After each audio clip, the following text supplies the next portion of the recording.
tout de suite Anthony Martineau sur la situation du Canadien. Anto, comment ça va? Très bien, merci. Alors, nonobstant Jacob Fowler, qui disputait son baptême de feu jeudi dernier à Pittsburgh, et même au-delà de Fowler dans son premier match en carrière, je pense que Jakub Dobeš était d'office pour le match à plus haute teneur en pression chez n'importe quel des gardiens de but du Canadien dans cette saison 25-26, alors qu'il devait rebondir et agir contre McJésus et le Pape Léon. Bien sûr, bien sûr. Le contexte de ce match-là et l'adversaire qu'il avait devant lui faisait de cette rencontre-là, et tu as raison de le mentionner, le match où il y avait le plus de pression pour un gardien de but. Parce qu'on ne se fait pas de cachette aujourd'hui, Jean-Charles. Le plan n'était pas de rappeler Jacob Fowler cette année. Peu importe ce que l'organisation a bien voulu nous dire, là, c'était pas le plan. Par contre, c'était pas le plan non plus de passer la saison avec deux gardiens qui n'arrêtaient pas les rondelles. Alors là, tu montes Fowler. Il fait une besogne très honnête à ses 2 premiers départs dans la Ligue. Et là, tu as Jakub Dobeš qui, lui, est éligible à retourner en bas dans la Ligue américaine. Et on lui donne un départ un dimanche soir contre Connor McDavid. Lui, il n'est pas plus innocent qu'un autre, là. Il se dit, OK, ben, j'ai pas le choix. Il faut que je performe. Parce que là, ça commence à sentir le brûler pas mal. Et pour performer, il a performé. Écoute, regarde le tableau. Le comparatif de hier pour Jakub Dobeš versus ce qu'il a fait au cours du reste de la saison. Les chiffres ne mentent pas, les chiffres sont percutants, mais il y a un mais, parce qu'il y a toujours un mais. Je t'ai présenté un tableau similaire après le match de Montembeault contre les Golden Knights. Alors, le défi maintenant pour Jakub Dobeš, ce sera de répéter. Parce que là, l'organisation réfléchit. Martin Saint-Louis, sans le dire hier dans son point de presse, le dit. Demain, c'est journée de congé, mais on va s'asseoir et on va discuter de la situation.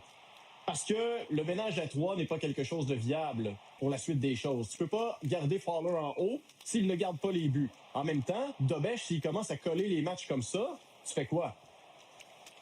Ah ben c'est ça, là. C'est ça qui est intéressant parce que Dobeš, c'est tout pantoute, on le voit bien, là. Il a 3 victoires dans ses 5 derniers départs. Dans ces 3 matchs-là, il n'a donné que 4 buts. Et son pourcentage d'arrêt, le meilleur des 3, était celui d'hier à 960 quelques. Il y en a un match à 938 ou 939 et l'autre à 953 ou 54, je pense. Donc, il est vraiment extraordinaire, moyenne de 1,33. Sauf qu'à l'opposé, dans les 2 matchs où il encaisse la défaite, ben, en une occasion de ça, il est retiré du match après 3 buts, puis il n'était pas là pantoute. Et l'autre, ben, personne n'y était, c'était au Colorado sur un dos à dos. Ben, c'est ça. Alors bon, maintenant, il va devoir y avoir une décision, ultimement. Mais pour ça, Dobeš, lui, ce qu'il contrôle, c'est la constance. Est-ce qu'il sera en mesure de poursuivre? Parce qu'ultimement, il y a seulement 8 gardiens, Jean-Charles, dans la Ligue qui ont plus de victoires que lui. Alors, il y a un peu le contrôle de sa destinée, j'ai envie de dire. Le plan, là, n'est pas de garder Fowler toute l'année à Montréal. Je peux pas croire que c'est ça. C'était même pas le plan de le rappeler. Mais il faut que Dobeš ou Montembeault performe. Mais Montembeault n'a pas eu de départ depuis 2 semaines. Alors maintenant, j'ai envie de te faire entendre cet extrait-là. Alexandre Texier sur comment il a vécu la séquence de 5 arrêts sur le 3 contre 5 de Jakub Dobeš. Ouais. Du bon, heureusement je pense qu'il est là. Il y a des arrêts à 5 contre 3. Tu sais, tu joues contre les meilleurs gars du monde de l'autre côté, ça va vite. Les sims et les doubles sims et les triples sims, pour lui, ça n'a pas dû être ça, mais il a fait les arrêts qui ont permis de gagner le match. Donc c'est bien pour lui, pour sa confiance aussi et pour l'équipe aussi. Bon, voilà un Texier qui est excellent dans son propos et qui est de meilleur en meilleur à chaque match. On dirait qu'il se plaît bien finalement dans l'environnement du Canadien sous les bons auspices de Martin Saint-Louis. Quand on est allé le chercher, moi je disais c'est la copie carbone d'Alex Newhook, mais c'est peut-être la 5e copie. Là. Tu sais, quand on dit pèse fort, il y a 3 copies, bien coucou, il y en avait 5. Là. Fait qu'il reste pas grand encre dans le fond de ça. Mais là, hier, il a joué son match le plus proche d'un match à la Alex Newhook, incluant le but, évidemment. Oui, et j'aime le comparatif que tu fais, mon ami. Mais écoute, c'est drôle parce que moi, quand on a fait l'acquisition d'Alexandre Texier, j'avais un peu le ressenti de quand le Canadien avait envoyé Sean Farrell dans la mêlée à son premier match. Ça avait vraiment pas l'air à Martin Saint-Louis de parler de Farrell et ça avait vraiment pas l'air à Martin Saint-Louis de parler de Texier quand on a fait son acquisition.